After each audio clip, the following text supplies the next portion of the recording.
রুদ্রনীল দা, এই রানীঝিলে এই যে ওয়াটারফলটা ওভার হয়ে যাচ্ছে আর রাস্তায় জল আছে, কিন্তু এই দিক থেকে যাওয়ার পথে আমরা এই গাড্ডার মধ্যে পড়ে গেছি। এটা নিয়ে কি ব্যবস্থা আছে এখন? দেখুন, এই কারণে জায়গায় মাননীয় মন্ত্রী উমেশ রায় মহাশয় এবং আমি এবং আমাদের সবাই আমরা পরিদর্শনে এসেছি। আপনারা বুঝতেই পারছেন, দীর্ঘ 15 বছরের অব্যবস্থা, কাজ না হওয়া, বেআইনি ভাবে জমি দখল করবার জন্য উৎসাহ দেওয়া, এই সমস্ত কাজগুলো হয়ে এসছে। অর্থের নয়চয় হয়েছে। কোনো ডিপার্টমেন্টের এখানে মানুষ বিপদের মধ্যে রয়েছে।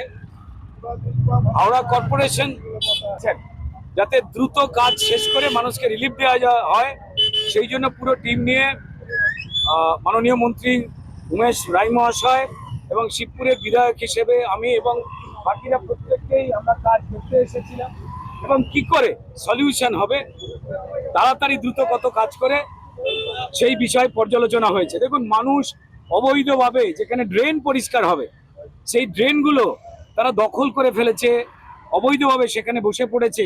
লক্ষ লক্ষ মানুষের জীবন প্রাণ যেখানে জড়িয়ে রয়েছে, সেখানে কয়েকজন মানুষের এই অবৈধ ইয়ের জন্য তো হতে পারে না। তাই একদম নির্দেশ দেওয়া রয়েছে যে তাদের আমরা বলবো এই জায়গাটা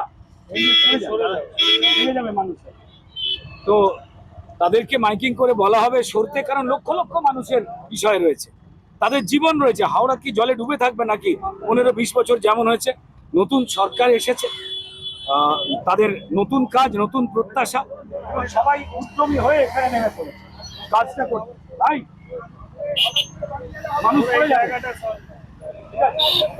একদম সরজমিনে আমরা এসেছি, আমরা কর্পোরেশন এসেছে, এবং দ্রুত কি করে মানুষকে মুক্তি দেওয়া যায় তার জন্য সরজমিনে একদম পর্যবেক্ষণ হয়েছে এবং সবাই কাজ করতে নামছে। আচ্ছা, পাবলিক তো 15 বছর, বিগত 15 বছর অপেক্ষা করেছে, এখন আর প্রতিদিন পাবলিককে অপেক্ষা করতে হবে এই জঞ্জাল থেকে মুক্তি পাওয়ার জন্য। দেখুন, আমরা নতুন নতুন সরকারে এসেছি আর তার মধ্যেই বর্ষা প্রায় এসে গেছে। যদি বর্ষা একটু দেরিতে আসতো আমরা অনেক তাড়াতাড়ি সলিউশন করে ফেলতে পারতাম, কিন্তু মানুষও জানে এটা ম্যাজিকের মতো কালকে হয়ে যাওয়ার পরিবেশ নেই। কিন্তু এই কাজগুলো যেগুলো হয়নি, যে কি কারণে সমস্যাটা সেটা তো বার করতে হবে, সেটা করে এবং সমস্যার জায়গা 2-3 বছরের মধ্যে প্রথমেই মানুষ রিলিফ পাবে এই কয়েকদিনের মধ্যে, তারপর 2-3 বছরের মধ্যে পাকাপাকি হাওড়ায় যে জল জমার যে সমস্যা, এটা নিয়েই যেন মানুষ জন্মেছিলেন হাওড়া, এমনটা তো নয়। অপরিকল্পনা এবং দুর্নীতির জন্যই এর আগের সরকারের আজ এই জায়গায় মানুষ যন্ত্রণায় এসে দাঁড়িয়েছে। এবার সেটাই পরিষ্কার ঠিক হয়ে যাবে উইদিন 2-3 বছর। এই তো মানুষ তো কাজ করতে নেমে গেছে ড্রেন পরিষ্কার করবার জন্য। 15 বছর ধরে তো এটা হয়নি। ড্রেন পরিষ্কার করতে গেলে, লোক নামতে গেলে, জেসিপি আসতে গেলে, খনন কার্য করতে গেলে, ড্রেনের ধারে যে অবৈধভাবে যে দোকান টোকান লাগিয়ে দেওয়া হয়েছে সেগুলোই তো বিপদ আনছে, নামতে পারা যাচ্ছে না। ফলে তাদের অনুরোধ করা হবে মাইকিং করে যে ভাই সরে যান, আমরা কাজগুলো করি, বাস।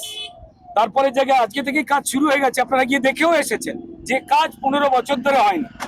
সমস্যার সমাধান দ্রুত হবে, এই আর কি দাদা।